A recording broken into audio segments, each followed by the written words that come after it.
अल्हम्दुलिल्लाहि रब्बिल आलमीन वस्सलातु वस्सलामु अला सय्यिदिल अंबियाइ वल मुरसलीन अम्मा बअदु फ़अऊज़ु बिल्लाहि मिनश शैतानिर रजीम बिस्मिल्लाहिर रहमानिर रहीम कुन्तुम खैरा उम्मतिन उखरिजत लिन्नास तअमुरूना बिल माअरूफि व तन्हौना अनिल मुनकर व तु'मिनूना बिल्लाह सदक़ल्लाहु मौलानल अज़ीम व बल्लगना रसूलुहुन नबियुल करीमुल अमीन रब्बिश्रह ली सदरी व यस्सिर ली अमरी वहलुल उक़दतम मिन लिसानी यफ़क़हू क़ौली सुब्हानक ला इल्म लना इल्ला मा अल्लमतना इन्नका अंतल अलीमुल हकीम। अल्लाहुम्मा अरिनल हक़्क़ हक़्क़न फर्ज़ुक़ना इत्तिबाअ व अरिनल बातिल बातिलन वर्ज़ुक़ना इज्तिनाबा।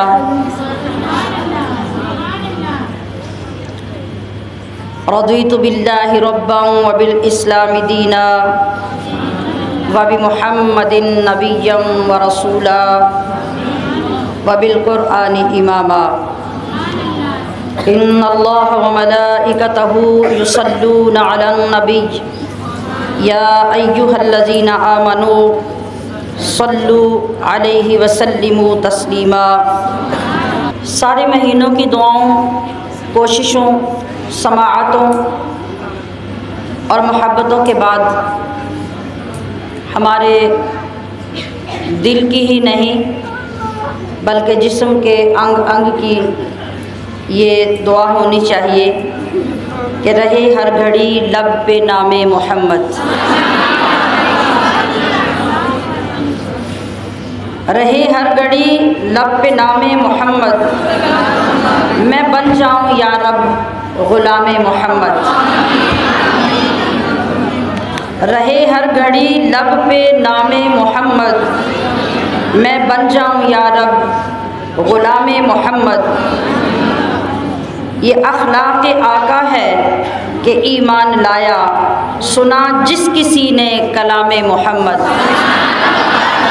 सुना जिस किसी ने कलामे मोहम्मद। हुआ यूँ नहीं कुफ्र दुनिया से रुखसत, हुआ यूँ नहीं कुफ्र दुनिया से रुखसत।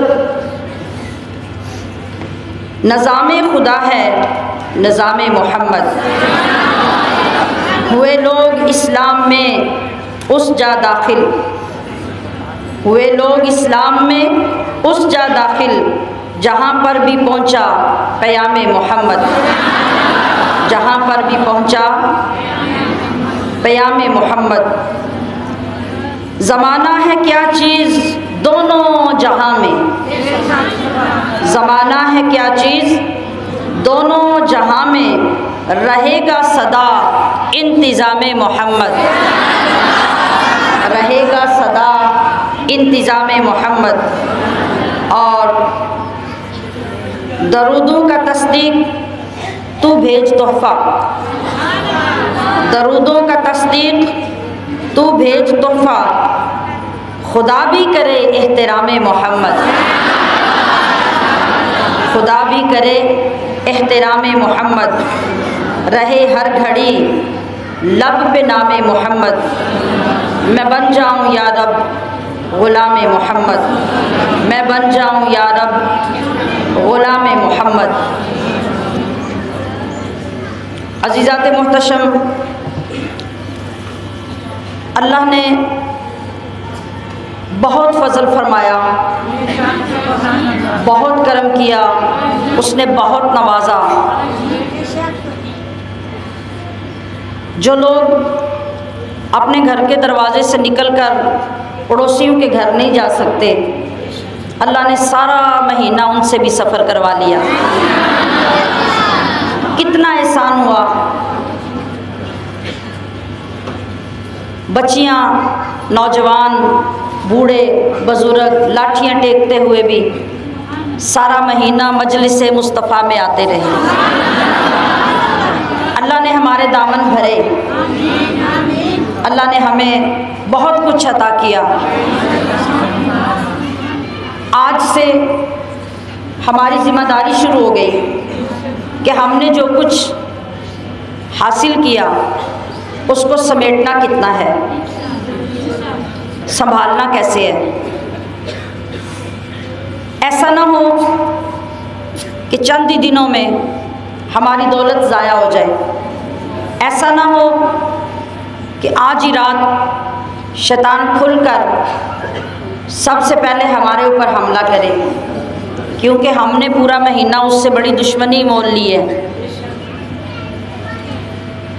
और वो रस्सियों में रस्सियाँ तुड़ा रहा होगा कि ये सारी ख़वातीन तो मेरे कब्ज़े में थी, ये किस तरफ चल पड़ी। इसके लिए तैयार रहिएगा कि जब वो बाहर निकलेगा तो हमारे नफ्स के साथ मिलकर बहुत बड़ा हमला करेगा। उस हमले के लिए अपने आप को पहले तैयार रखें, अपना बचाव रखें। और वो मैंने बार बार आपको रमज़ानुल मुबारक में अर्ज़ किया कि जितने लोगों को ये शिकायत हैं, ये प्रॉब्लम्स हैं, अपनी कैफियत कंट्रोल में नहीं है, वो तमाम लोग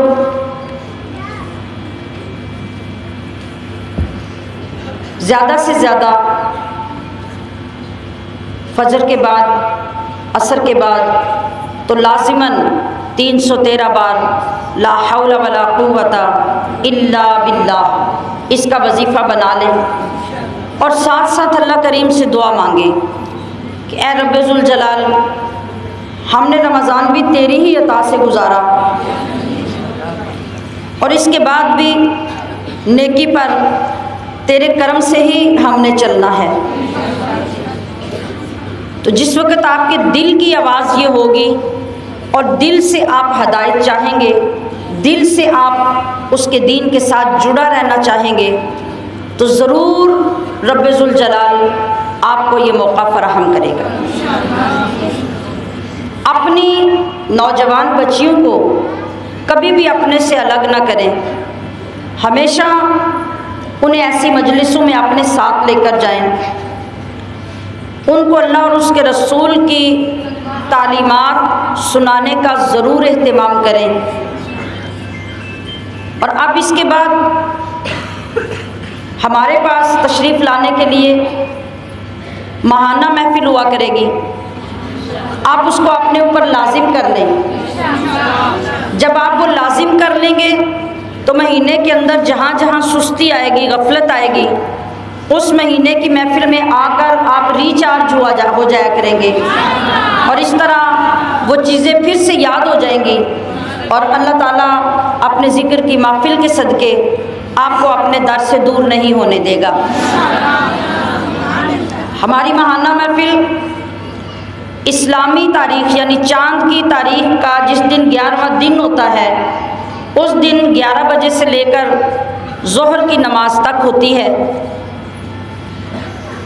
तो जिन लोगों के अंदर ज़ौक़ हो वो इसी तरह अपने साथियों को जमा करके मुनज़्ज़म तरीके से किसी छोटी बड़ी गाड़ी पे आ जाएं, इनफिरादी तौर पे आना चाहें तो अपने घर वालों के साथ आ जाएं, लेकिन ये अहद कर लें कि आप हर महीने इस एक तरबियत की महफिल को अटेंड करते रहेंगे तो इंशाअल्लाहुल अज़ीज़ अल्लाह ताला आप पे अपने फ़ज़ल का साइबान ताने रखेगा, वो उससे आपको निकलने नहीं देगा।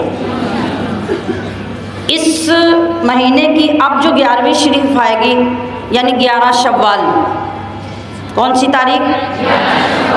एक रात 11वीं होती है ना, रात 11वीं गुजर के आगे जो दिन 11वां आता है वो मुस्तकिल हमारी महफिल का फ़िक्स दिन है। आप उसमें बग़ैर पूछे भी आ सकते हैं। सिर्फ आगे जाके रजब में और शाबान में वो 27 को महफिल होती है मेराज शरीफ की और शाबान में शब बारात की शब्बेदारी होती है। बाकी ये जो बीच वाले महीने होते हैं इनकी यही तारीख होती है। उसमें आप लोग ज़रूर आएँ। उसमें भी दीन और मसाइल को सीखने के लिए तरबियती महफिल होती है। इस महीने का मैं अर्ज़ कर रही हूँ कि 11 शव्वाल को हज के मौजू पर बयान होगा, क्योंकि अब अगले शव्वाल के महीने के आखिर पे जाके या ज़िकात के शुरू में फिर हज की फ़्लाइट्स जानी शुरू हो जाती हैं। आपके इलाकों में आपके जानने वाली ख़वातीन जो भी हज पे जाना चाहती हैं, जिन्होंने अप्लाई किया हुआ है, तो उनको हज का तरीक़ा सिखाने के लिए अब शव्वाल की 11वीं पे तरबियती महफिल होगी, और उसमें जो लोग जाने वाले होंगे उन्हें भी, और जो नहीं जाने वाले होंगे उनको भी रूहानी तौर पे वहाँ का हज करवाया जाएगा इंशाअल्लाह। तो जितने लोग आपके इर्द गिर्द हों, जो प्रोग्राम हुकूमत की तरफ से मुनअक़िद होते हैं वो सब चीज़ें लोग अच्छे तरीके से समझ नहीं पाते, तो इसलिए हम पूरी कोशिश के साथ उनको हर चीज़ एक एक अलग अलग सामने वो मॉडल काबा शरीफ का रख कर समझाते हैं कि उन्होंने किस तरह से कौन सा काम करना है, कौन सा रुकन कैसे अदा करना है। ये बहुत ज़रूरी होता है। आप जानते हैं कि आजकल 11 साढ़े 11 लाख एक बंदे की हज की रकम है, और अगर वो सीखे बगैर चला जाएगा तो वो रकम भी बर्बाद कर आएगा, सफ़र भी बर्बाद हो जाएगा, और उसका फ़र्ज़ भी अगर अदा ना हो तो कितना बड़ा नुकसान है। तो इसलिए ये नेकी है उन लोगों के साथ जिनको आप जानते हैं, उन्हें भी महफिल में लाएं ताकि वो भी सीखें। आप लोग ख़ुद भी तशरीफ़ लाएं, आप भी सीखें। अल्लाह रब्बुल इज़्ज़त हमें हर मौके पे एक दूसरे की रहनुमाई करने की तौफ़ीक़ अता फरमाए। हमशीरान मोहतरम, आपने रमज़ानुल मुबारक शुरू किया, आपने सुना कि ये माह मुबारक अपने साथ अल्लाह की रहमत, उसकी बख्शिश और दोज़ख से आज़ादी के परवाने लेकर आया। फिर हम इसमें अपनी हाज़रियाँ देते रहे, कोशिश करते रहे कि ये रब्बे ज़ुल जलाल का मेहमान जब हमारे अंदर जलवागर हुआ है तो हम इस तरह इसकी ज़ियाफ़त करें कि ये हमसे खुश हो जाए। अब हमें इन आखिरी लम्हात में ये फ़िक्र इसी तरह दामनगीर होनी चाहिए कि जिस तरह हमारी रिपोर्ट किसी बहुत बड़ी हस्ती के पास जानी हो तो कोशिश के बावजूद भी हमें ये फ़िक्र रहती है कि पता नहीं हमारी कोशिश उन्हें पसंद आएगी कि नहीं। अगर गलतियाँ निकल आईं, अगर किसी ने हमारी शिकायत कर दी तो क्या बनेगा। कितनी फ़िक्र होती है, कितनी टेंशन होती है, डर लगा रहता है। अब हमारे अंदर एक डर पैदा हो जाना चाहिए कि अगरचे हमने अपने तौर पे कोशिश की है, लेकिन हम अल्लाह को राज़ी करने में, उसके मेहमान को राज़ी करने में कामयाब हुए हैं या नहीं। और फिर ये माह मुक़द्दस हमारी क्या रिपोर्ट जाके पेश करेगा। क्या हमने नमाज़ें अच्छी पढ़ी हैं, क्या हमने रोज़े को उसकी रूह के साथ जैसे सीखा था वैसे रखा है, क्या हमने रोज़े में लोगों के साथ अच्छा सलूक किया है, क्या हमने रोज़े में वो तमाम बुरी आदतें छोड़ी हैं जिनको छोड़ना अल्लाह ने हमारे ऊपर लाजिम करार दिया। अल्लाह का फरमान, अल्लाह के महबूब ने हमें सुनाया कि अल्लाह ताला फरमाता है कि जो बंदा रोज़ा रख कर झूठी बात को नहीं छोड़ता, और जो बंदा रोज़ा रख कर गीबत को नहीं छोड़ता, जो बंदा रोज़ा रख कर गाली गलोच को नहीं छोड़ता, तो अल्लाह फरमाता है कि मुझे उसके भूखा प्यासा रहने की कोई ज़रूरत नहीं। ये आज मैं क्यों दोबारा दोहरा रही हूँ, इसलिए आज हमारे पास ये जो वक्त है ये बोनस है। इस वक्त के अंदर अंदर हमारे पास सच्ची तौबा करके इन बुराइयों का इज़ाला करने का वक्त है। इससे पहले कि ये मेहमान हमारे घरों से रुखसत हो जाए, सामान सफ़र बांध ले और ये लम्हात ख़त्म हो जाए, फिर हमारे पास इसकी गुंजाइश ख़त्म हो जाएगी। लिहाजा आज की इफ्तारी की मजलिस में बैठने तक हमारे पास ये वक्त है। हम इस माह मुबारक से माजरत कर लें, हम अल्लाह के हजूर अपनी तौबा पेश करके माफ़ी मांग लें और अर्ज़ कर लें, एतराफ़ कर लें, सरेंडर कर लें कि या अल्लाह हम कोशिश के बावजूद भी तेरे मुक़द्दस मेहमान की खिदमत नहीं कर सके, हम कोशिश के बावजूद भी वो इबादतें पेश नहीं कर सके जो तेरे नेक और मुक़र्रब बंदे करते थे, हम उस तरह कुरान की तिलावत भी नहीं कर सके, हम इतनी रातों में एक सजदा भी वैसा नहीं अदा कर सके जो तेरी शान के लायक होता। लेकिन ए अल्लाह, हमारे पास जितनी हिम्मत थी, जितना हम इल्म सीख रहे थे, हमने उसकी कोशिशें तो की हैं। तो ए करीम, तू करीम है, तो या करीम या रहीम या रहमान, तू हमारे ऊपर रहम फरमा, करम फरमा और हमारी गलतियों पर पर्दा डाल दे, हमें मुआफ़ कर दे और आइंदा हमें रमज़ान से पहले इतनी अच्छी, इतनी बेहतरीन तैयारी की तौफीक दे कि तेरा मेहमान आते ही हमसे राज़ी हो जाए और उस मेहमान के जाने के बाद उसकी यादों में हमें जो इबादतें रमज़ान में सिखाई गई हैं उनको करते रहने की तौफीक अता फरमा, उनको जारी रखने की। मैंने अर्ज़ किया था, आप में से बेशतर लोगों ने अल्हम्दुलिल्लाह रमज़ानुल मुबारक में तहज्जुद पढ़ी है ना। हम रमज़ान में बार बार अर्ज़ करते रहें कि इसकी आदत बनाएं। अब अल्लाह से रो रो कर तौफीक मांगें कि या अल्लाह, रमज़ान में तो उठना आसान था, ज़बरदस्ती भी उठा दिया जाता था, अब तेरे करम के सिवा हमारा उठना मुमकिन नहीं है। तो रब्बे ज़ुल जलाल, जिस तरह तूने ये 29 दिन हमें अपने दरवाज़े पे बैठने की तौफीक दी, अब सारा साल हमें अपने दरवाज़े के लिए पसंद कर ले। जब आप इस तरह रो रो कर अल्लाह से मांगेंगे, इखलास से दुआ मांगेंगे, तो यकीन कीजिए कि अल्लाह तो नेक लोगों से भी ज़्यादा गुनाहगारों को पसंद करता है। अल्लाह फरमाता है कि अगर ज़मीन पर लोग गुनाह ना करें तो मैं इन लोगों को ज़मीन से उठा दूंगा और उन लोगों को ले आऊँगा जो पहले गुनाह करें फिर मुझसे सच्ची तौबा करें। इसका ये मतलब नहीं कि लाजमी गुनाह करो, मतलब ये है कि अल्लाह इतना करम फरमाता है कि जब उसका बंदा गुनाह करके इस यकीन के साथ कि रब के सिवा इनको बख्शने वाला कोई नहीं, वो सच्चे दिल से उसकी बारगाह में झुक जाता है, तो अल्लाह फरमाता है कि अगर उसकी तौबा सच्ची होती है तो मैं उसको सच्चों के मकाम पर फाइज करके न सिर्फ गुनाह बख्शता हूँ बल्कि गुनाहों को नेकियाँ बनाकर उसको अपना महबूब बना दे। अत्ताइबु हबीबुल्लाह, सच्ची तौबा करने वाला अल्लाह का दोस्त बन जाता है। तौबा करने वाले अल्लाह को बड़े पसंद है और अल्लाह इंतज़ार करता है कि मेरा बंदा मेरी बारगाह में आके तौबा करे।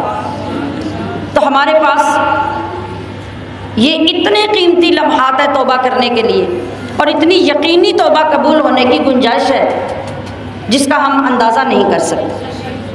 तो सामने के मोहतरम,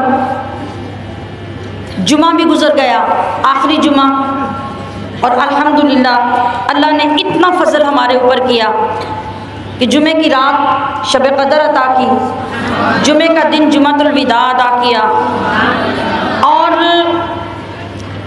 तरतीब इस तरह अहादीस मुबारका में बयान की गई है कि हर इफ्तारी के वक्त रब्बे ज़ुल जलाल लाखों लोगों को माफ़ी का परवाना अता करता है। फिर हफ्ता, इतवार, सोमवार, मंगल, बुध, जुमेरात, 6 दिन में जितने लाखों लोग माफ़ किए जाते हैं उन सबको जमा करके आगे जो जुमा आता है उस जुमे को उतने लोगों को माफ़ी दी जाती है। फिर यकम रमज़ान से लेके बीच के 3 जुमे, ये सारी तादाद जमा करके जब रमज़ान का आखिरी जुमातुल मुबारक आता है तो यकम रमज़ान से 3 जुमों की तादाद भी जमा करके जितनी तादाद बनती है उसके बराबर आखिरी जुमे को लोगों को बख्शा जाता है। समझे कि बख्शिश के दरिया जारी हैं, लूट सेल है और अब वो ख़त्म हो गई। आज हमारा आखिरी दिन है। इस कैफियत का, इस माहौल का, इस मंजर का अब हमें नहीं मालूम कि हम में से अगले साल कौन होगा। जो होगा वो किस हाल में होगा। अगर हम अगले साल में ज़िंदा हुए तो नहीं मालूम कि हम इसी हाल में होंगे। हम चल सकेंगे, हम खा सकेंगे, हम बोल सकेंगे, हम नमाज़ों की अदायगी ऐसे ही कर पाएंगे जैसे इस साल में की, किसी को कुछ पता नहीं। तो फिर इसी वजह से हमें ये फरमाया गया, नमाज का तरीक़ा सिखाया महबूब किबरिया मोहम्मद मुस्तफ़ा सल्लल्लाहु अलैहि वसल्लम ने। तो फरमाया हर नमाज यूँ पढ़ो कि तुम्हारी आखिरी नमाज है। कितना खूबसूरत कॉन्सेप्ट दिया ताकि तुम इतने ढल जाओ नमाज की कैफियत में कि तुम्हें ये यकीन हो कि अगला वक्त किसने देखा है, अगली नमाज का वक्त आएगा तो पता नहीं मैं ज़िंदा भी हूँ कि नहीं, तो मैं आखिरी नमाज को इतना दिल लगा के और इतने ही नहमाक और आजिज़ी से पढ़ लूँ कि मेरी नमाज कबूल हो जाए। इसी तरह रमज़ानुल मुबारक में भी हर बंदे को यही सोचना है कि मेरी ज़िंदगी का ये आखिरी रमज़ान, ना जाने अगली मर्तबा मैं ज़िंदा हूँ कि ना, और अगर हूँ तो रोज़ा रख पाऊँ कि ना। अब देखें ना अपने बहन भाइयों में, रिश्तेदारों में, पड़ोसों में कितने लोग हैं।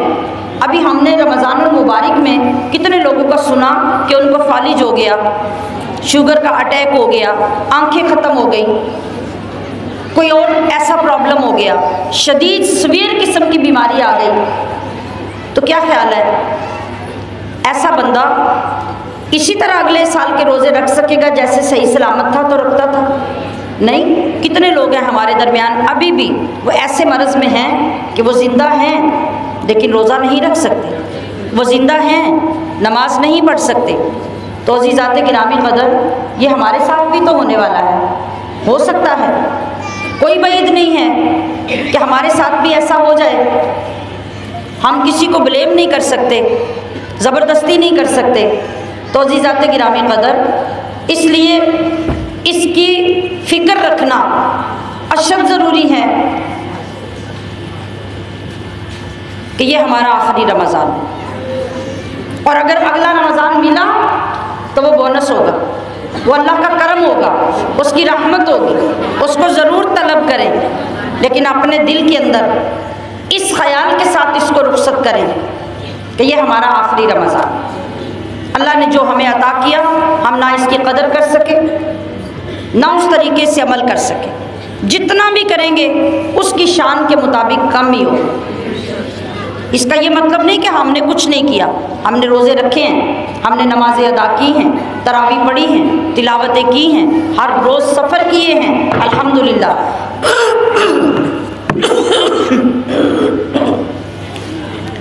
लेकिन कुछ भी किया उसकी शान इनसे बहुत बड़ी है, उसकी शान के मुताबिक हमसे कुछ नहीं हुआ। हम देखें एक मोहतरम बंदा होता है ना हमारा, बड़ी मोहब्बत होती है हमें, हम उसके लिए तोहफ़ा लेके जाते हैं ना, तो बड़ी मोहब्बत से बड़े पैसे भी खर्च करते हैं, हज़ारों रुपए की चीज़ ख़रीदते हैं, फिर जाके अदब से पेश करके कहते हैं कि आपके लायक तो नहीं है, आप कबूल कर लें। कहते हैं ना, वो बंदा हमारी तरह का होता है, बस उसका एहतराम, उसका अदब, उसके मर्तबे की वजह से हमारे अंदर होता है, तो हम कीमती तोहफ़ा लेकर भी कहते हैं ये आपके लायक तो नहीं है, बस ये गरीबाना मोहब्बत का तोहफ़ा कबूल कर लें। तो ज़रा सोचिए, अगर बंदे के साथ मोहब्बत और उसका मर्तबा थोड़ा सा हमसे बड़ा हो तो हम उसके सामने यूँ बिछ जाते हैं और सारा कुछ देकर भी कहते हैं कुछ नहीं किया। तो रब के बारे में सोचिए, हम कैसे दावा करेंगे कि हमने बड़ा कुछ किया? हमने कुछ नहीं किया, बस जो किया उसके लिए दुआ है कि वो रब्बे करीम कबूल करे। तो सामईयात मुहतशम, इन कैफियतों को अपने अंदर उजागर कीजिए, समझिए। आपके बेटे ने आपसे रुखसत होके जाना हो 4-5 साल के लिए बैरून मुल्क, माँ का, बीवी का, बेटी का, बहन का क्या आदत है? बिछड़ रहा है ना, बिछड़ रहा है। और कोई बड़ा महबूब मेहमान जिसके साथ हमारा दिल लग जाए, अगर एक महीना वो रहकर यहाँ से हमारे घर से जाने लगे तो हमारी आंखों में या आंसू ढलक पड़ते हैं या हम आंसू छुपाते रहते हैं, बर्दाश्त नहीं होता। ऐसे ही है ना? तवज्जो मेरी तरफ फरमाइए। अल्लाह रब्बुल इज़्ज़त ने अपना मुक़द्दस मेहमान हम में भेजा, अब इसने रुखसत होना है। गौर कीजिए कि इसके रुखसत होने पर हमारी कैफियत क्या होनी चाहिए, हमें किस दर्द और दुखी दिल के साथ इसको रुखसत करना चाहिए। लेकिन याद रखें, दर्द उसी के दिल में पैदा होगा जिसको इस माह मुक़द्दस की कदर हुई, जिसको रब्बुल जलाल की रहमतों की तलब हुई, जिसको दोज़ख से आज़ाद होने की तड़प पैदा हुई और उसको एहसास हुआ कि ये कितना बड़ा दरिया बह रहा था उसकी रहमत और बख्शिशों का, जो आज बंद होने जा रहा है। फिर कैफियत उसी की होगी और उस कैफियत के साथ, उस दर्द के साथ इस माह मुक़द्दस को रुखसत वही कर सकेगा। तो जिस वक़्त तक हमारे अंदर किसी चीज़ की समझ नहीं आती, उससे मोहब्बत नहीं होती, जो मर्ज़ी बयान होता रहे वो हमारे सर के ऊपर से गुज़रता जाता है। और जब मोहब्बत होती है तो यकीन करें कि एक एक लफ्ज़ दिल को चीरता हुआ गुज़रता है। और अल्लाह करे कि रमज़ान के जाने का एहसास हमारे दिल को चीर कर रख दे, आमीन। इतनी तड़प, इतना दर्द दे जाए कि फिर हम इसकी जुदाई में गमज़दा हो जाए, इसकी जुदाई में अल्लाह से तड़प तड़प के इसको दोबारा मांगे, इसकी जुदाई में अपने गुनाहों को याद कर कर के इसकी कदर हमें याद आए कि उसके अंदर तो हमें बड़ा कुछ मिल रहा था, अब वो मेहमान जाता रहा, अब हमारे अपने अमाल होंगे, हमारे सामने शैतान होगा, हमारे अंदर नफ्स होगा, कौन बचाएगा? अल्लाह ने इसको तो कैद किया हुआ था, हम बिल्कुल आज़ाद थे नेकियां करने में, अच्छाइयाँ करने में, सदक़ात व खैरात करने में। तो हमने क्या वाकई करके हक अदा किया कि नहीं किया? आज भी हम सोच सकते हैं, आज भी जो दिन रह गया उसमें भी हम तौबा करके अल्लाह को राज़ी कर सकते हैं। आज भी हम अपनी जेबों से अपने रब के लिए खर्च करके, उसकी राह में खर्च करके उसको राज़ी कर सकते हैं। क्योंकि अगर आखिरी वक्त में देखें ना, हमारे प्यारे आका सल्लल्लाहु ताला अलैहि वसल्लम ने इरशाद फरमाया कि तौबा का दरवाज़ा उस वक़्त तक खुला रहेगा जब तक सूरज मशरिक़ की बजाय मगरिब से तलू होगा, और यह क़यामत की बहुत बड़ी निशानी है।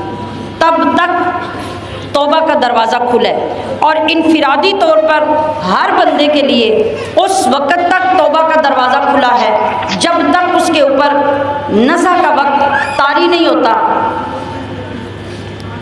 यानी उसके हलक से वो मौत वाली ख़ास आवाज़ पैदा होनी नहीं शुरू हो जाती, और दुनिया से जब तक वो बेगाना नहीं होता तब तक उसके लिए तौबा का वक्त।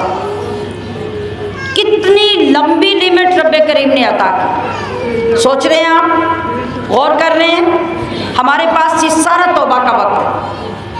अगर वहाँ तक हमारे पास तौबा का वक्त है तो रमज़ान के हवाले से आज की आखिरी इफ्तारी तक रमज़ान की आखिरी घड़ियां हैं और उस वक़्त तक हमारे पास तौबा का वक्त है। हम सच्ची तौबा कर सकते हैं, अल्लाह को बना सकते हैं, उसको राज़ी कर सकते हैं, और फिर उसके बाद जब रात हो जाएगी, सूरज गरूब हो जाएगा, रोज़ा इफ्तार हो जाएगा, तो जो रात आगे आने वाली है फिर मैं उसके बारे में अर्ज़ करती हूँ कि उसमें हमारे लिए अब क्या आगे अल्लाह ने रखा है। लेकिन अभी जो कैफियत है, इन कैफियत को अपने ऊपर पहले तारी करने की कोशिश कीजिए। अपने अल्फाज अपने दिल की आवाज़ से मिलाकर अपने जज्बात पेश कीजिए कि अलविदा अलविदा माह रमज़ान, अलविदा अलविदा माह रमज़ान, छोड़कर हमको तू जा रहा है, छोड़कर हमको तू जा रहा है, तेरा जाना ही तड़पा रहा है। छोड़कर हमको तू जा रहा है, तेरा जाना ही तड़पा रहा है। गमज़दा हो गए सब मुसलमान, अलविदा अलविदा माह रमज़ान, अलविदा अलविदा माह रमज़ान, अलविदा अलविदा माह रमज़ान। तुझसे बरकत मिली रहमतें भी, तुझसे बरकत मिली रहमतें भी, मग़फ़िरत की हसीन साअतें भी, बन के बख्शिश का तू आया सामा, अलविदा अलविदा माह रमज़ान, अलविदा अलविदा माह रमज़ान, अलविदा अलविदा माह रमज़ान। तू है बरकत का नूरी सफ़ीना, रब ने नूर की कश्ती बना के तुझे भेजा। तू है बरकत का नूरी सफ़ीना, रहमतो मग़फ़िरत का महीना, तेरे ही साथ आया है कुरान। कितना गहरा साथ हमने कुरान के साथ गुजारा, कितनी दोस्ती हुई हमारी कुरान के साथ। हम रोज़ाना इस कुरान को सीने से लगा के लाते रहे, सीने से लगा के ले जाते रहे, गोद में रख कर इसको देखते रहे, इसको पढ़ते रहे। सामियात मुहतशम, अब पूरा साल ये घड़ियाँ कब नसीब होंगी? इतनी तफसील से, इतनी मोहब्बत से, इतनी गहराई से हमने इस महीने में पारों को पढ़ा, इनको समझा, इनका तर्जुमा सीखा, इनके मौज़ूआत और मज़ामीन को पढ़ा कि अल्लाह ने इन पारों के अंदर क्या क्या फरमाया। कितना लुत्फ़ आया कि अल्लाह के नबियों की बातें पढ़ी, उन कौमों के अज़ाब हमने मलाहज़ा किए, और यूँ लगा कि जैसे हमारी आंखों के सामने वो बस्तियाँ पलट रही हूँ। तो फिर हमारी ज़िम्मेदारी बनती है कि अब वो खौफ अल्लाह के गज़ब का, उसके कहर का, उसके अज़ाब का हमारे अंदर पैदा हो जाए, और हम कभी उस रास्ते पे ना चलें जिन पे चलकर उन बस्तियों ने तबाही अपना मुक़द्दर बना लिया। तो तू है बरकत का नूरी सफ़ीना, रहमतो मग़फ़िरत का महीना, तेरे ही साथ आया है कुरान। अलविदा अलविदा माह रमज़ान, अलविदा अलविदा माह रमज़ान, अलविदा अलविदा माह रमज़ान। लैलतुल क़द्र भी तुझ में आई। गौर कीजिए, उस रात को याद कीजिए, किसने उसमें क्या क्या हासिल किया, कितना पुकारा अपने रब को, कितने आंसू बहाए, कितनी निदामत पेश की, और सुबह उठने पर कितना किस किस का दिल हल्का हुआ, किसको लगा कि वाकई हमारे गुनाह बख्शे गए हैं। वो रात तो इसलिए आई थी हम गुनाह बख्शवाएं, अपने रब को राज़ी करें। तो क्या हम उस रात में ये काम कर सके? इसे भी याद करिए। अगर इसमें भी कुछ नहीं मिला तो फिर आज उस नुकसान को भी मद्देनज़र रख के फिर अल्लाह की बारगाह में आंसू बहाइए कि या अल्लाह, और ए अल्लाह के मेहमान, लैलतुल क़द्र भी तुझ में आई, खूब की मोमिनों ने कमाई। आज अगर हम अपने दामन देखें, हमारे दामन में कौन सी कमाई है? क्या हमने उस रात में कमाई की? क्या हमने अपनी झोलियाँ भरी? अगर भरी तो फिर बड़ी मुबारक हो, और अगर नहीं भरी, जैसे रात को थे वैसे ही सुबह थे, तो फिर बड़ा पछतावा होगा, फिर बड़ा खसारा लिया हमने, फिर हमने कुछ नहीं कमाया। लैलतुल क़द्र भी तुझ में आई, खूब की मोमिनों ने कमाई, तेरी फुरकत से हम हैं परेशान। ए माह रमज़ान, तेरी फुरकत से हम हैं परेशान। अलविदा अलविदा माह रमज़ान, अलविदा अलविदा माह रमज़ान, अलविदा अलविदा माह रमज़ान।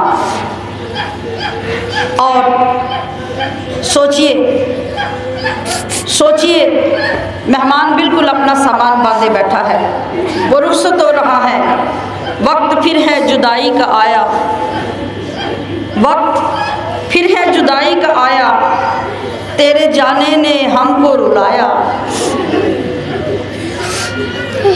वक्त फिर है जुदाई का आया, तेरे जाने ने हमको रुलाया।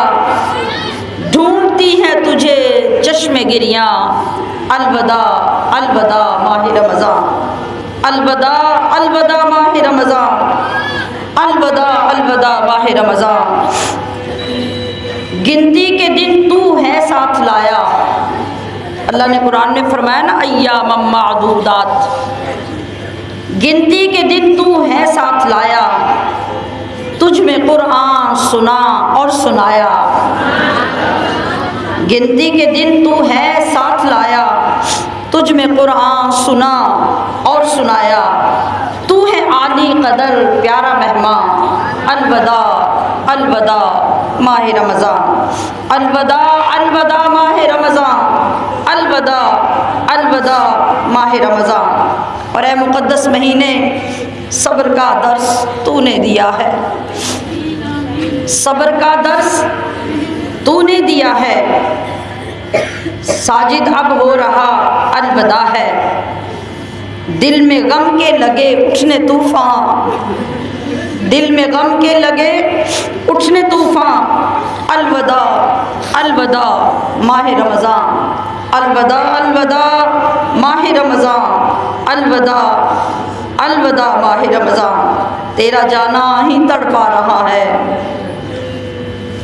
छोड़कर हमको तू जा रहा है, और गमज़दा हो गए सब मुसलमान। अलविदा अलविदा माह रमज़ान। सामियात मोहतरम, अब इसके अंदर सीखी हुई चीज़ों के जो तकाज़े और अल्लाह से किए हुए अहद व पैमान के तकाज़े क्या हैं। हमने रमज़ान में माँ बाप के साथ हुस्न सलूक की आयत पढ़ी, हमने यतीमों के साथ हुस्न सलूक की आयतें पढ़ी, हमने बच्चों के साथ शफ़क़त की आयतें पढ़ी, हमने हक़ूक़ुल इबाद के मुतल्लक़ आयतें पढ़ी, हमने नाराज़गियाँ ख़त्म करने के मुतल्लक़ आयतें पढ़ी। तो हम ये सीख कर इस वर्कशॉप को मुकम्मल करके अब यहाँ से बाहर जा रहे हैं फील्ड में। अब फील्ड में जाकर हमने क्या करना है, अब हमारी ईद आ रही है। अब इस ईद पे खुशियाँ मनाई जाती हैं, सेलिब्रेशन होती है। सेलिब्रेशन किस चीज़ का नाम है कि जिस चीज़ को मिलकर एंजॉय किया जाए। अगर हर बंदा अपने कमरे में बैठकर खुशी मनाएगा तो वो क्या खुशी मनाएगा। अगर कोई अपनी चार दीवारी में बैठकर खुशी मनाएगा तो क्या मनाएगा। अगर घर के ताले लगा के पार्क में चला जाएगा या रेस्टोरेंट में चला जाएगा, जाके खाने एंजॉय करेगा या पार्क को एंजॉय करेगा, तो वो क्या सेलिब्रेट कर रहा है। ये सेलिब्रेशन अल्लाह ने इसलिए नहीं दी, ये उम्मत मुस्लिमा की इज्तिमाई खुशी है, ये उम्मत मुस्लिमा की इज्तिमाई खुशी है। और इसमें जो हमेशा से कॉन्सेप्ट है वो क्या है कि सारे मोमिन इकट्ठे होकर इस खुशी को सेलिब्रेट करें, इस खुशी को मनाएं, एक दूसरे को भी मनाएं, फिर मिलकर खुशियां मनाएं। अल्लाह ने ये दिन खुशी का हमें इसलिए दिया। देखिए, गौर कीजिए, इस खुशी का पस मंज़र रमज़ानुल मुबारक है। क्या है इसका पस मंज़र? कोई तारीख़ी दिन नहीं है, कोई कौम का पिछली कौमों की तरह मेला नहीं है। इसका पस मंज़र रमज़ानुल मुबारक है। और रमज़ानुल मुबारक में खुश होने वाली चीज़ क्या थी? हमने तो भूख बर्दाश्त की है, प्यासे बर्दाश्त की हैं, सारा महीना इस तरह गुजारा है। खुश होने वाली चीज़ क्या है इसमें? सेलिब्रेशन किस चीज़ की है? सेलिब्रेशन है कि रब ने हमें इस महीने में इतनी इबादत का मौका दिया और इतनी तौफीक भी वाफर अता फरमाई, जितनी इबादत हम पूरे 11 महीने में नहीं कर सकते, 1 महीने में हम करते हैं। ये इतना बड़ा एहसान है कि रब्बे ज़ुल जलाल ने इस पर हमें खुशी मनाने का मौका फराहम किया था। दूसरी कौमों की खुशी के दिन, मेलों के दिन,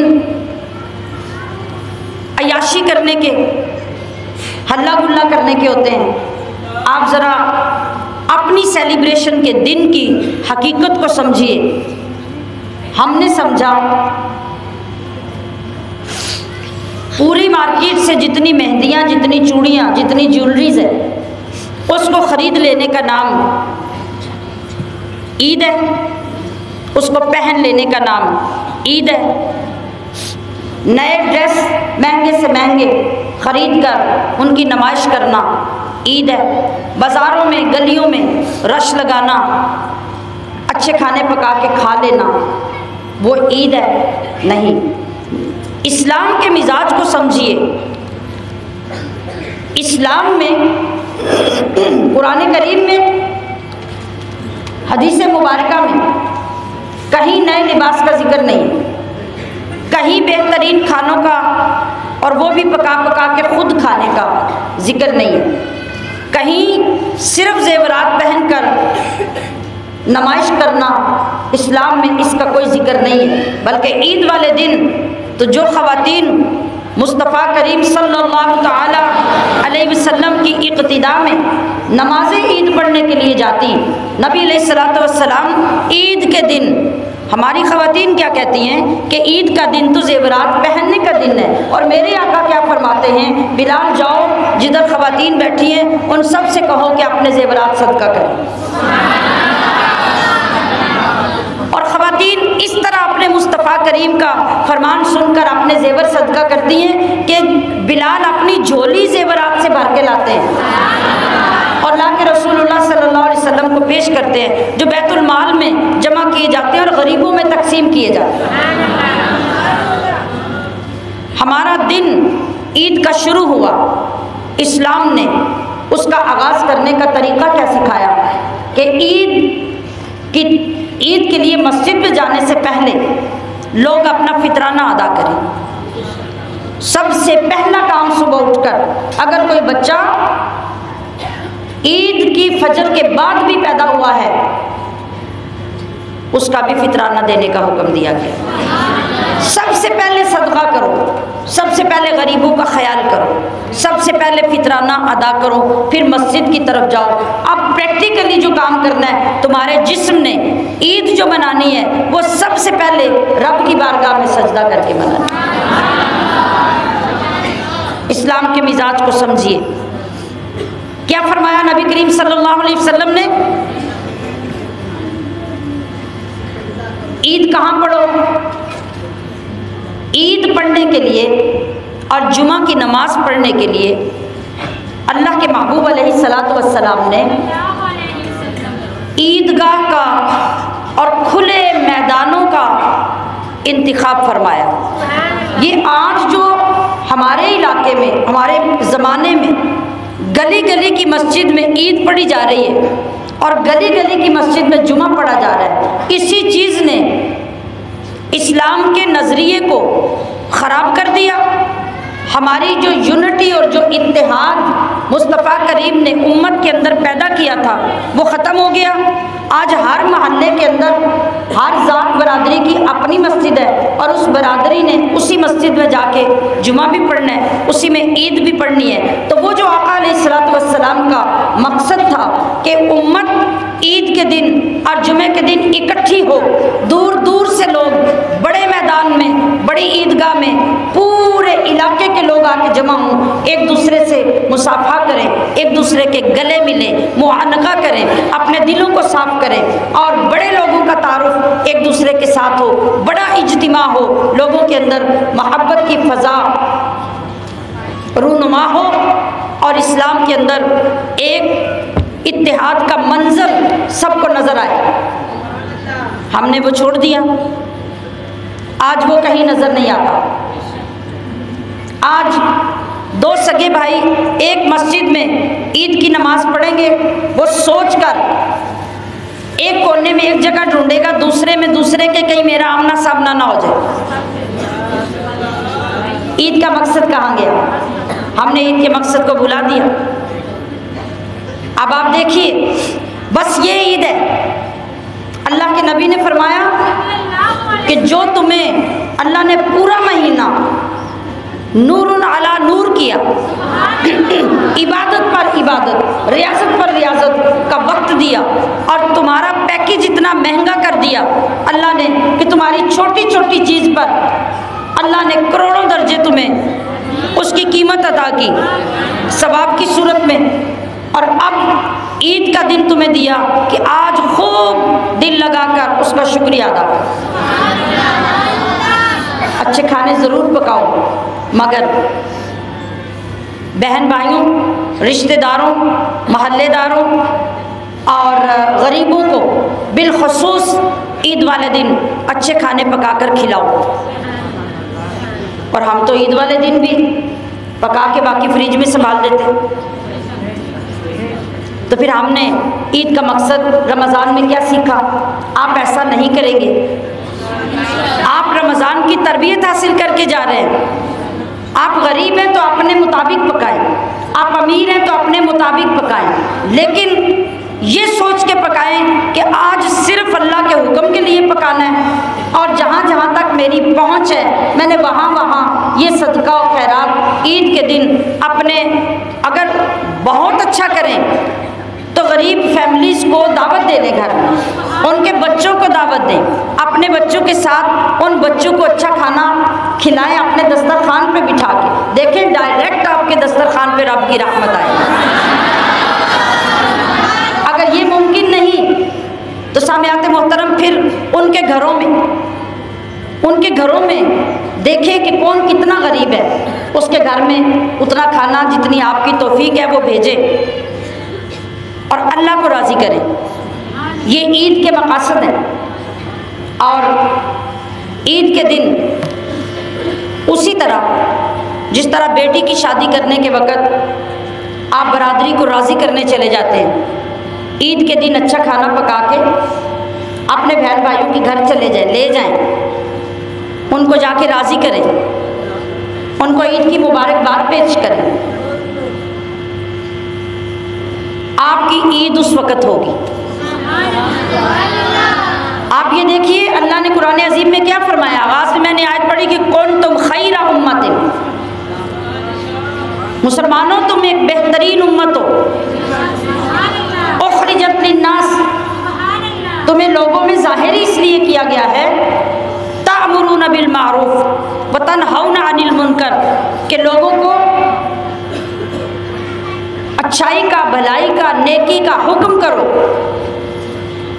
तुम्हारा ये मनसब है। और बुराई से रोको तो रिश्तेदारों से कता ताल्लुक ही कर लेना। एक दूसरे की तरफ पीठ फेर के गली से पास से गुजर जाना, क्या ये नेकी है? नहीं। अगर दूसरा नहीं करता तो आप पहल कर लें। अल्लाह के नबी ने उसी बंदे के लिए डबल पैकेज का ऐलान किया है कि जो सुलह में पहल करेगा जन्नत में उसके लिए 2 महल होंगे।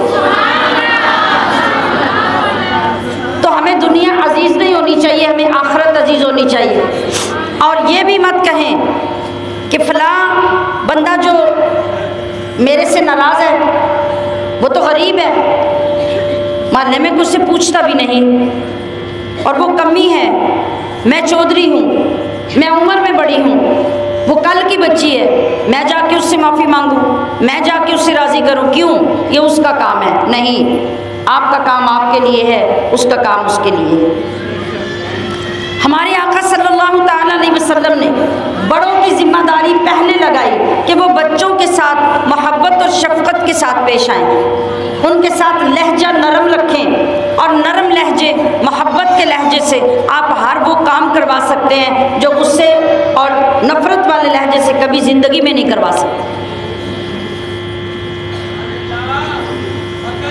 और ये मत समझिए कि लड़ाइयाँ हमारे ही ज़माने में होती हैं या हमारे ही घरों में होती हैं। जहाँ पर भी 2, 4, 6, 8, 10 लोग होते हैं, वो बहन भाई हों, रिश्तेदार हों, मोहल्लादार हों, सबके मिजाज डिफरेंट होते हैं, है कि नहीं? एक माँ बाप की औलाद के मिजाज एक जैसे होते हैं, लड़ाई होती है कि नहीं? होती है ना, कितनी होती है?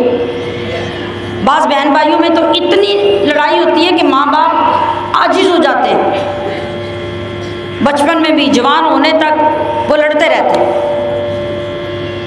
मिजाज मुख्तलिफ है, हर एक का मिजाज नहीं मिलता।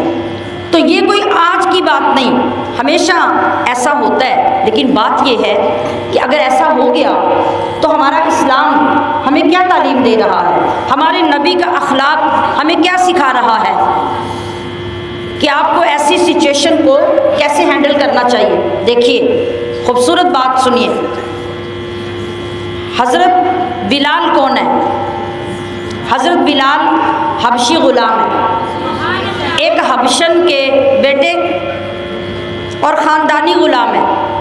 ख़ानदानी ग़ुलाम का मतलब जिस तरह ख़ानदानी कमी होते हैं अपने इलाके में, जहाँ मर्ज़ी चले जाएं, जितने मर्ज़ी अमीर हो जाएं, जब तक उस इलाके में हैं लोग उन्हें कमी ही कहेंगे, ऐसे ही है ना।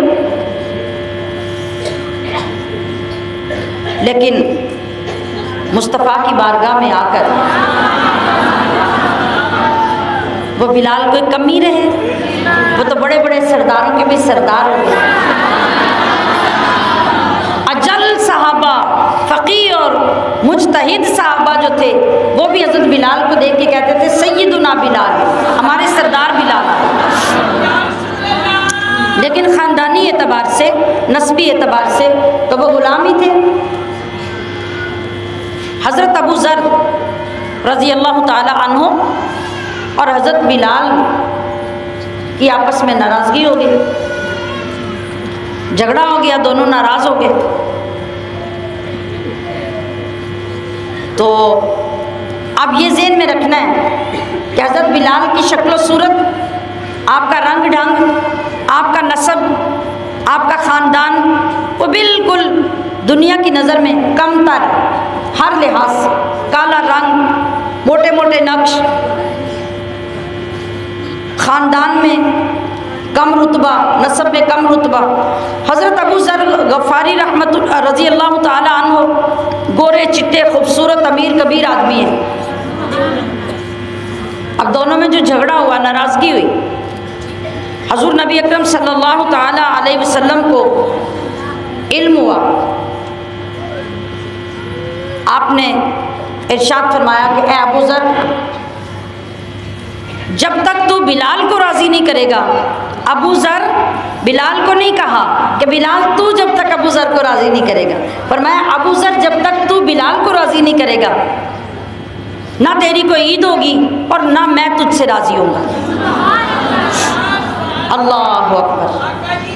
किस तरह उन लोगों की अना खाक हो चुकी थी, उसका नामो निशान नहीं था। हज़रत अबू ज़र गफ़ारी ने जाकर हमारी तरह गोंगलू से मिट्टी नहीं उतारी, ये नहीं कहा कि बिलाल राज़ी हो जाओ, अब क्या मसला है कि मेरी अना भी रह जाए, चुदराहट भी रह जाए, हजूर की बात भी पूरी कर दूँ और मैं जाके सुरखरू भी हो जाऊँ, ये नहीं कहा। जहाँ हज़रत बिलाल बैठे थे, हज़रत अबू ज़र वहाँ गए और वहाँ जाकर हज़रत बिलाल के सामने ज़मीन पर लेट गए और कहा बिलाल अपना कदम मेरे चेहरे के ऊपर रखकर इस चेहरे को जलील करो और इस तरह आपका सीना खुल जाए और मेरे लिए आपका दिल साफ हो जाए और आप मुझसे राज़ी हो जाए ताकि मेरा महबूब भी राज़ी हो जाए। राज़ी करना ये होता है कि आप दिल से राज़ी, दिल से अपनी अना को निकाल के फेंक दें और अपने रब को राज़ी करने के लिए इस तरह अपने आप को पेश कर दें। आगे वाले की मर्ज़ी है कि वो बदबख्ती ही अपने गले में डाले रखना चाहता है या वो खुशबख्त होना चाहता है, उसका उस पे छोड़ दे।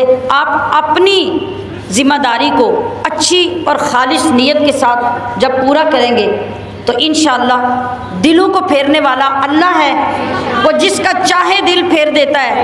और अगर उसकी बदनसीबी लिखी जा चुकी है तो उसका दिल नहीं फिरेगा, लेकिन आप अल्लाह की बारगाह में ये जवाब दे सकेंगे कि या अल्लाह मैंने पूरे खलूस से माफ़ी भी मांगी, राज़ी भी किया, लेकिन वो बंदा राज़ी नहीं हुआ।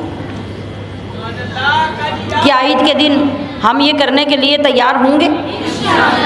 इंशाअल्लाह। मैंने अर्ज़ किया कि आप एक अफजल कौम है, सबसे बेहतरीन कौम है, और जितना जो बड़ा होता है उसकी ज़िम्मेदारियाँ भी उतनी ही बड़ी होती हैं।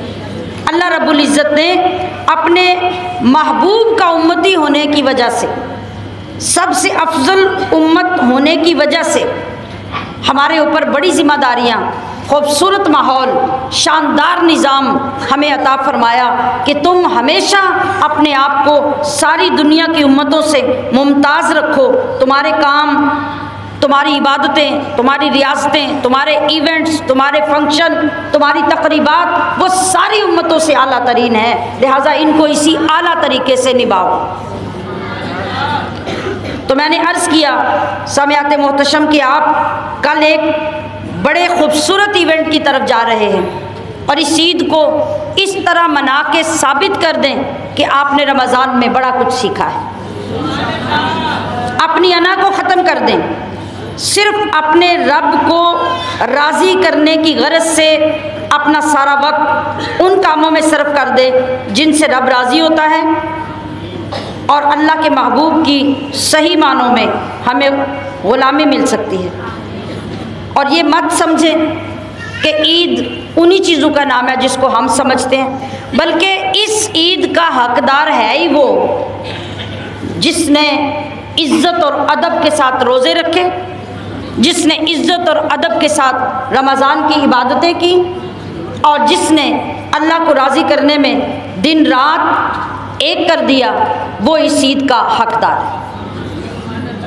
जिसने रोज़ा नहीं रखा, मस्जिद में नहीं गया, अल्लाह की इबादत नहीं की, वो तो वैसे ही इस ईद का हकदार नहीं है। और आप देखते हैं कि ऐसे लोग जो सारा रमज़ान अल्लाह की मर्ज़ी के ख़िलाफ़ गुजारते हैं, वो ईद का सबसे ज़्यादा एहतमाम करते हैं।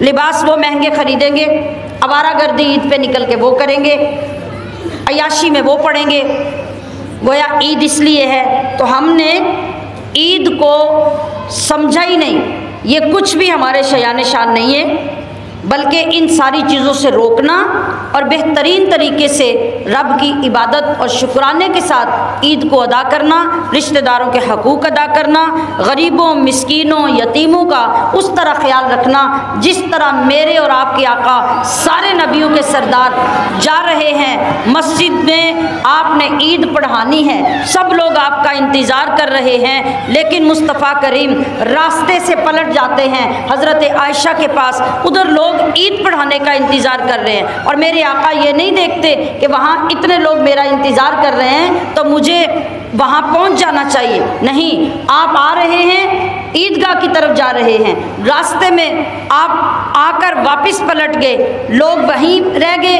आप हज़रत आयशा के पास आए। जब आप हुजरे में दाखिल हुए तो आपकी मुबारक उंगली एक यतीम बच्चे ने पकड़ी हुई है, आप उसको लेकर घर दाखिल हुए, आपने उसके सर मुबारक पे शफ़क़त और मोहब्बत और रहमत के हाथ फेरे और कहा कि बेटा तू रो क्यों रहा था, तू मुझे बता कि तेरा मसला क्या है, तू परेशान क्यों है। बच्चे ने जब अपनी आप बीती सुनाई और बताया कि इस दुनिया में मेरा कोई नहीं, ना माँ है, ना बाप है, ना कोई और है, कोई बहन नहीं, कोई भाई नहीं, आज ईद है, सब लोग खुशियाँ मना रहे हैं, तो मैं रोऊँ ना तो क्या करूँ, मेरा तो कोई है ही नहीं, ना मुझे कपड़े दिलाने वाला, ना मुझे ईद देने वाला, ना मुझे प्यार से सीने से लगाने वाला, तो मैं क्या करूं, मेरे पास रोने के सिवा तो कुछ नहीं। खुदा की कसम उन लम्हात पर पूरी कायनात रश्क की ना हो जाए जब मुस्तफ़ा करीम ने उस बच्चे को अपने सीने से लगाया होगा, तो जन्नत की हूरों और गिलमान ने भी रश्क किया होगा कि आज इस बच्चे के मुक़द्दर कैसे चमक पड़े। फिर कहा, उस बच्चे को सीने से लगा के कहा कि क्या तू ये पसंद करेगा कि तेरी बहन फ़ातिमा हो, क्या तू पसंद करेगा कि तेरे भाई हसन हुसैन हो, क्या तू पसंद करेगा कि तेरी माँ आयशा हो, और तू क्या पसंद करेगा कि तेरा बाप मोहम्मद मुस्तफ़ा हो।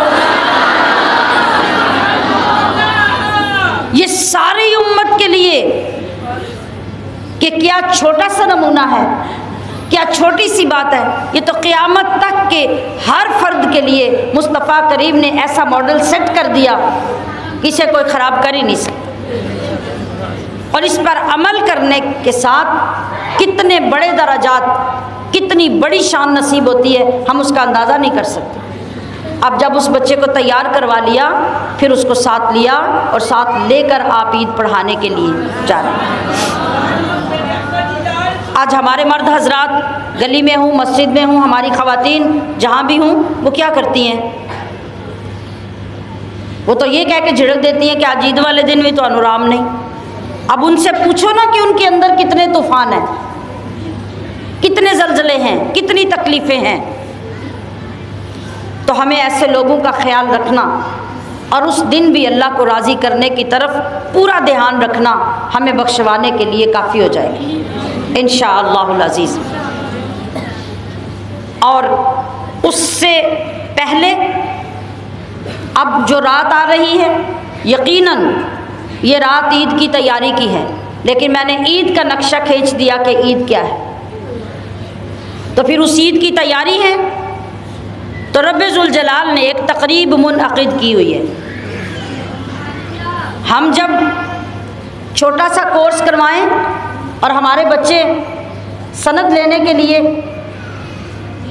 उस तकरीब में ना आएँ, या 20-25 बंदों में से 5-6 आ जाएं, तो जिन्होंने तकरीब मुनअक़िद की होती है और इतना एहतमाम करके लोगों को बुलाया होता है, तो जब वो बच्चे ही ना आए, कितना दुख होता है, कितनी तकलीफ़ होती है कि इन्हें परवाह ही नहीं कि हमने इनके ऑनर के लिए कितना बड़ा इवेंट तश्कील दिया और ये लोग पहुँचे ही नहीं। तो आज की रात अल्लाह तबारक व तआला जल्ल शानहू ने हमारे रमज़ान कोर्स की सनदें और इनामात देने के लिए तकरीब मुनक़्क़द कर रखी है। आज की रात को लैलतुल जायज़ा कहा गया, यानी ये इनाम लेने वाली रात है। तो आपको छोटी सी ट्रॉफ़ी स्कूल से मिलनी हो तो कदर वाला बच्चा, पोजीशन होल्डर बच्चा कभी उसको मिस नहीं करता। वो बेवकूफ़ इंसान होता है जो असातिज़ा की तरफ से मिलने वाले ऑनर को इग्नोर करके घर बैठा रहता है, उसे कोई बंदा अक्लमंद नहीं कहता। आज रब्बे ज़ुल जलाल ने वो तकरीब मुनअक़िद की है। एक वो फरिश्तों की जमात होती है जो सुबह और शाम रूटीन में ज़मीन पे आते हैं और वापस जाते हैं, और आज लैलतुल जायज़ा में इनामात की बारिशें जिस रात में होने वाली हैं, इस रात में ख़ास फरिश्तों की ड्यूटी है। उन्होंने बड़ी तादाद में ज़मीन पे आना है और आकर इस तकरीब को मुनअक़िद करना है, और रब्बे ज़ुल जलाल ने उन लोगों की हाज़िरियाँ लगवा कर उनमें इनामात तकसीम करने हैं जिन्होंने आज भी मुसल्ले बिछा के रब को पुकारा। आज जो हाजिर होगा वो रमज़ान की सारी इबादतों के इनामात रब से वसूल कर लेगा। और फिर एक और बेनिफिट है कि अगर आपने रमज़ान में कोताहियाँ की, आप वो इबादतें नहीं कर सके किसी भी वजह से, बीमारी, मजबूरी, परेशानी और मसरूफियात, कुछ भी, जहाँ दिल मुतमईन नहीं है, आज उस तमाम सूरत हाल की भी माफ़ी रब के हजूर पेश करके आज लैलतुल जायज़ा में आपने रब के हजूर कुछ वक़्त गुजार लिया तो यकीन कीजिए माला माल हो जाएगी। और कल के दिन में ख़वातीन के लिए हुक्म ये होता है कि अगर बैरून ममालिक की तरह ख़वातीन के मुसल्ले, ख़वातीन की मस्जिदें बिल्कुल सेपरेट बापर्दा हैं, किसी किस्म की वहाँ पे ख़राबी, डिस्टर्बेंस, फितना नहीं, तो महरम के साथ अगर कोई औरत ईदगाह में नमाज़ पढ़ने जाए और वहाँ ख़वातीन का बिल्कुल सेपरेट इंतज़ाम हो तो उसको इजाज़त है, लाजिम नहीं है। क्या कहा मैंने? लाजिम तब भी नहीं है, इजाज़त है, जायज़ है कि वो जा सकती है। वो अगर ईद की नमाज़ पढ़ेगी तो हो जाएगी, लेकिन जो वाजिब है वो मर्द पर ईद की नमाज है, ख़वातीन पर नहीं है। लेकिन वो जाएंगी, पढ़ेंगी तो हो जाएगी। रही बात ख़वातीन की ईद पढ़ाने की बात, तो ख़वातीन की जमाअत के लिए मैं जो चीज़ें नमाज तस्बीह के लिए अर्ज़ कर चुकी हूँ वही चीज़ें नमाज से ईद के लिए भी हैं। जब आपके ऊपर एक चीज़ वाजिब ही नहीं है तो फिर आप किसी के घर में जाके सुबह सुबह बन संवर के घरों के काम छोड़ के वहाँ चले जाते हैं तो ये बिल्कुल गलत है, इसका कोई सबूत नहीं है। हाँ, जो बुज़ुर्ग ख़वातीन हैं उनका अगर कोई काम नहीं है, वो अगर चली जाती हैं किसी जगह पे या ख़ुद घर में इबादत करती हैं तो उनके लिए ये जवाज़ होगा। लेकिन ख़वातीन ईद की नमाज जमात के साथ पढ़ाएंगी तो वह मकरूह तहरीमी होगा। अलबत्ता जब तक ईद की नमाज मस्जिद में ना हो जाए, ईद वाले दिन ईद की नमाज के सिवा कोई नमाज नफल नहीं पढ़ी जाती। हत्ता कि ईद वाले दिन इशराक के नफल भी नहीं पढ़े जाएंगे। ईद वाले दिन फजर के बाद जो नमाज होती है वो ईद की नमाज होती है। और घरों में भी उस वक़्त तक कोई बंदा नवाफिल नहीं पढ़ेगा जब तक मस्जिदों में ईद की नमाज़ें ख़त्म ना हो जाएं। उसके बाद अगर घर में ख़वातीन नमाज़ पढ़ना चाहें तो 4 रकत नफल नमाज पढ़ें। अगर नमाज तस्बीह पढ़ना चाहती हैं तो नमाज तस्बीह पढ़ें और फिर उसके बाद 3 तस्बीहात सुबहानल्लाहि व बिहम्दिही, सुबहानल्लाहि व बिहम्दिही, सुबहानल्लाहि व बिहम्दिही, ये 3 तस्बीहात पढ़कर घर में ख़त्म पाक पढ़ें, खाने पर जो कुरान पाक पढ़े हैं उन पर, और अपने दुनिया से जाने वालों को इसाले सवाब करें, गरीबों मिस्कीनों को खाना खिलाएं। अल्लाह के नबी भी राज़ी होंगे, अल्लाह भी राज़ी होगा।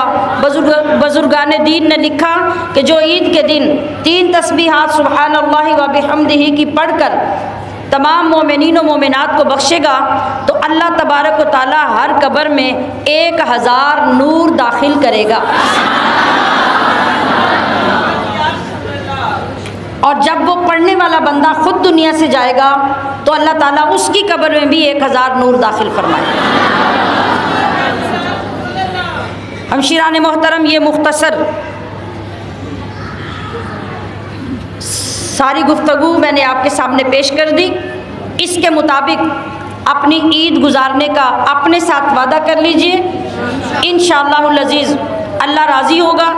आज की पूरी रात अगर आप जाग नहीं सकते तो या नमाज इशा के बाद 1-2 घंटा ज़रूर इबादत कर लें या 1-2 घंटा सोकर रात के पिछले पहर में 2 बजे उठ जाएं।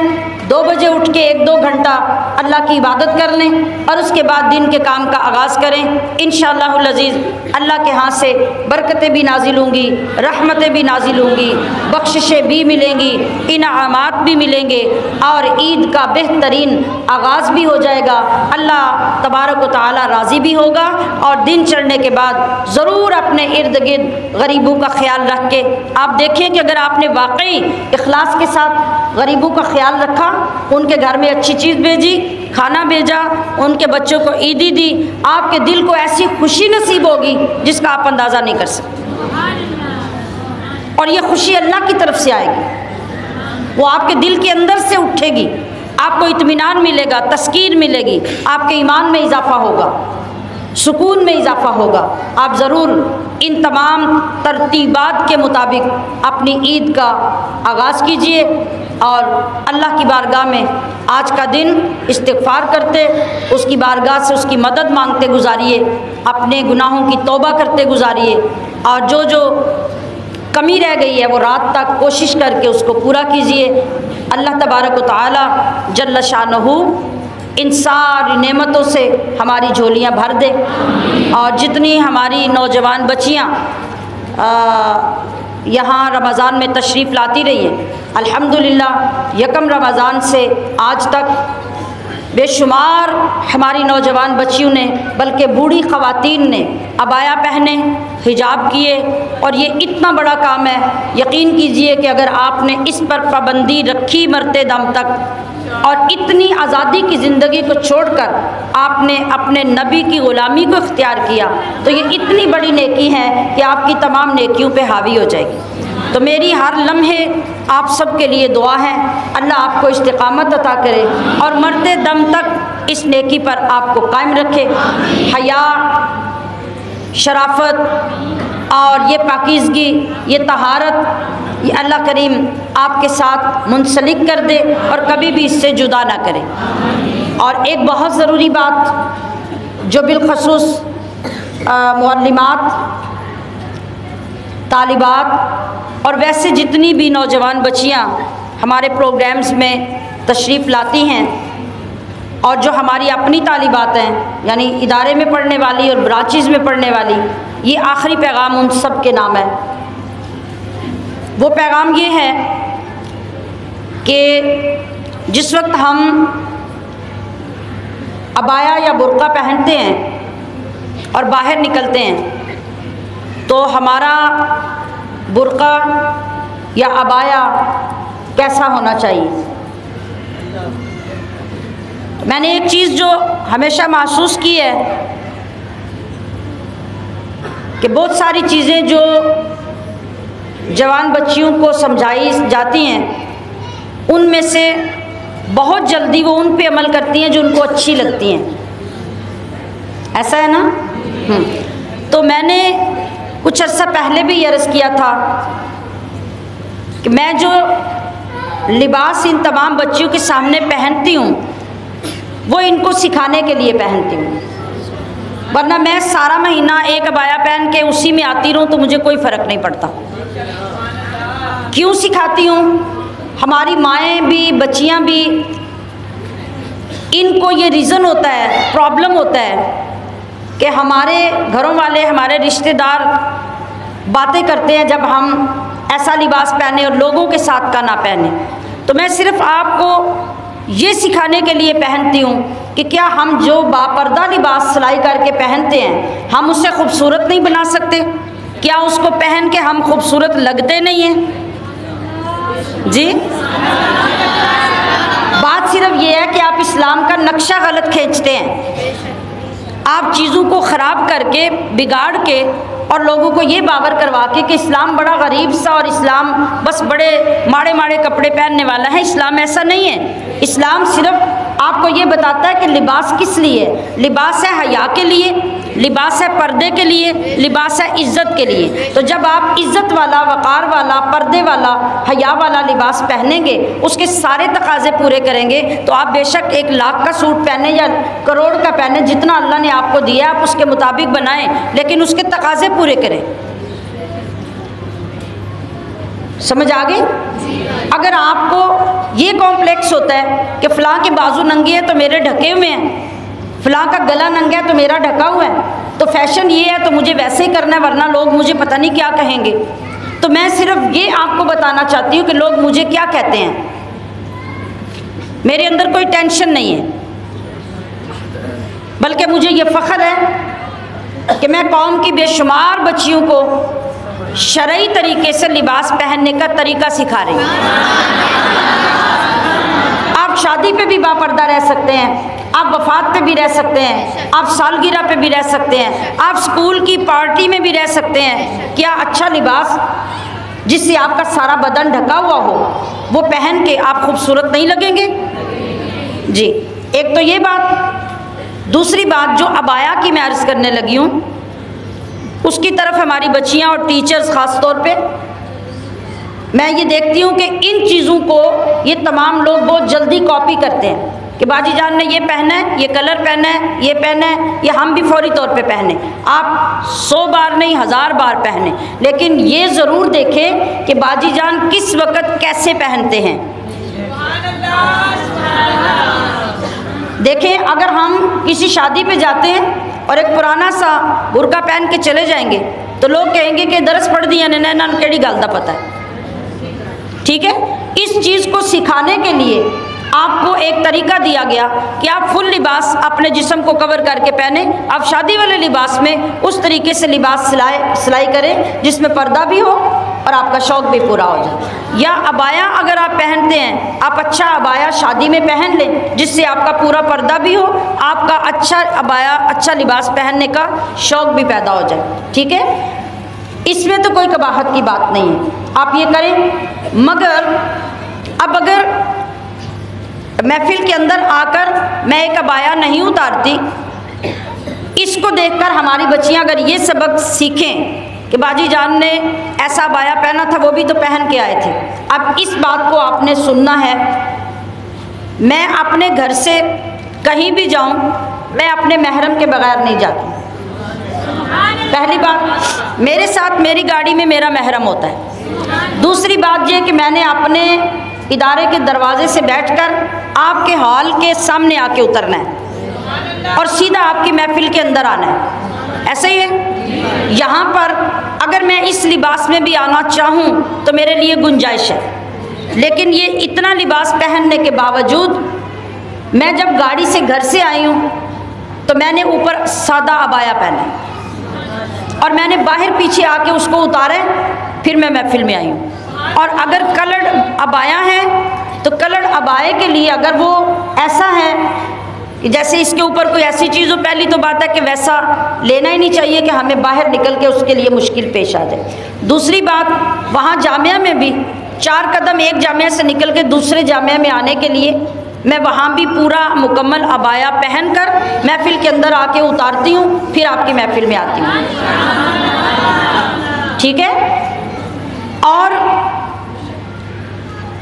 अगर मुझे कहीं, पहली तो बात है कि अरसा दराज हो गया, मैं महफिल के अलावा और महरम के साथ जाने के अलावा किसी जगह पे ना जाने की कंडीशन है, ना हिम्मत है, और ना ही मैं कभी मार्केट या किसी ऐसी जगह पे गई हूँ। बहुत लंबा अरसा हो गया। जब हमारी ज़रूरत थी इदारे के लिए, हमें ख़ुद काम करना था और उसके करने की हिम्मत थी तो हम लोग जाते थे, और उस वक़्त बिल्कुल सादा अबाया के बग़ैर हम कोई चीज़ पहन के बाहर नहीं निकलते थे।